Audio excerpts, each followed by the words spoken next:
Hinatulan ng parusang kamatayan ang dating Agricultural Minister ng China dahil sa korupsyon.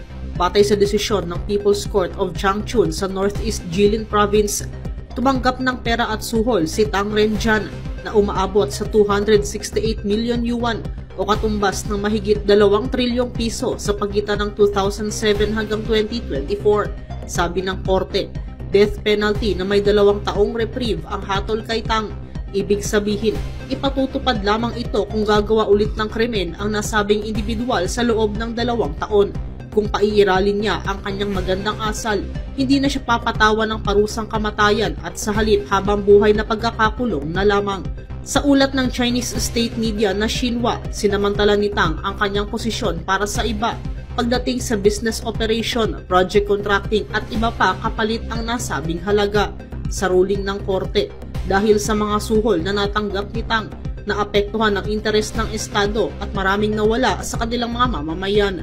November 2024 nang sipain sa pwesto ng Chinese Communist Party si Tang, 6 na buwan matapos siyang umpisahang imbestigahan ng kanilang anti-graft watchdog. Napag-alaman na si Tang ang pinakabagong opisyal na parurusahan ni Chinese President Xi Jinping sa anti-graft campaign nito. Sabi ng mga taga-suporta ni Xi, isinusulong ng kanyang kampanya ang clean governance. Pero sabi naman ng kanyang mga kritiko, binibigyan lang ng kapangyarihan ang Chinese President na parusahan ang mga kalaban niya sa politika. Bukod kay Tang, iniimbestigahan na rin ng Chinese government ang mga dati pa nilang opisyal na kinabibilangan ni dating Defense Ministers Li Shangfu at Wei Fenghe.